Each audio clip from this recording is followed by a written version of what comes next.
Hi, I'm Joss of Joss and Bell. And yes, I'm doing girl groups again because I only care about girl groups. I don't really care about boy bands. Full disclosure, I do love Little Mix with my whole heart. They are my #1 girl band and then like my top 3 celebs of all time. Aside from the cold hard number facts that I'll be presenting, this is 100% biased. In 17 days, I will be traveling from Atlanta to London to see Little Mix perform on one of their last stops on their Confetti tour, and this is going to be their last tour before they go on hiatus, before they go on break, before they all go their separate ways. So it's extremely monumental, and especially me being an American mixer, they haven't since I think like 2017 even been over here. I have seen them perform before in 2017 at the iHeart Festival, Daytime Festival. Perry was not there, and then my sister was able to meet them in 2017 as well at a radio event, but unfortunately I've never seen all 4 of them perform, and that's not gonna happen. But I'll be seeing them twice on this Confetti Stop tour, so I'm super excited. Little Mix is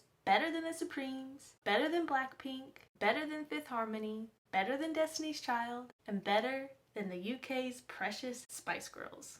Vocals. From the very beginning, these young ladies, now women, knew where they fit in vocally within the group. Each of them can harmonize, they can carry the melody, they can belt, they have their own flavor and flair with their vocal arrangements, with their little add-in. Now, there are a million clips that I could show you demonstrating their vocal performance, the beauty of their vocals and sounds all meshing together, but here are a few of my favorites. What's it gonna be? 'Cause I can't pretend. Baby, you got me like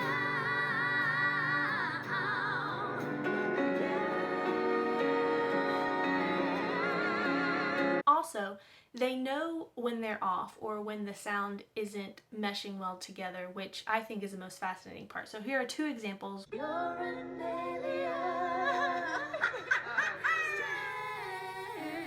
Like I don't care. So I don't know if you caught it, but on that second clip, Jessie heard that she was off on that lower harmony, so she stopped and then restarted. Like I don't care. Side note, I know Jessie is a phenomenal singer, a very talented harmonizer, so this was just like a one-off situation. Longevity. Their longevity is something that sets them apart from all bands, girl groups, boy bands in general. They were formed in 2011. August 19th, 2011, I believe, is the date that they use as their start date. But I say it's arguably before that, since they were vocally arranging themselves and practicing prior to the X Factor airing in August. From August 2011 to today's date, April 26, 2022, that's 10 years, 8 months, and 8 days of Little Mix. But we do need to account for Jessie's departure in December of 2020. Prior to that, Little Mix didn't have any internal conflicts. There were no breaks, there were no switching out of members. It was all 4 of them up until 2020. So if we use that date, then it was 9 years, 3 months, and 26 days. And here are the numbers for other notable girl bands. Destiny's Child was from 1996 to 2000 with the switch out of Latavia Robertson and LaToya Luckett. Spice Girls was from 1994 till May of 98 when Jerry Halliwell left.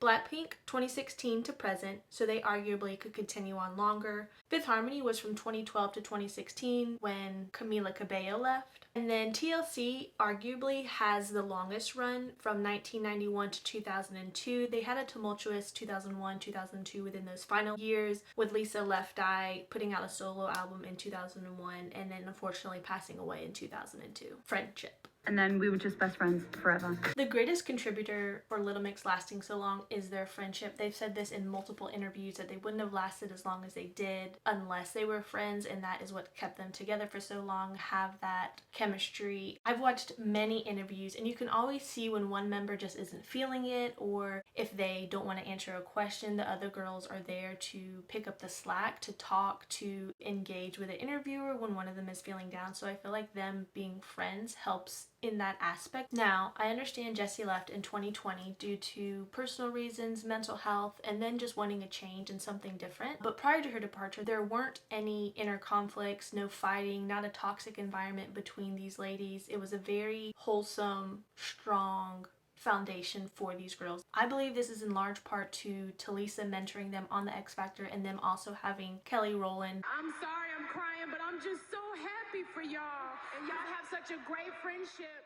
who grew up with Destiny's Child, who knew what it took to run a girl band. Now, let's just all roll our eyes at Gary's comment in 2011. I want to say that Perry is actually the best singer in this band, okay?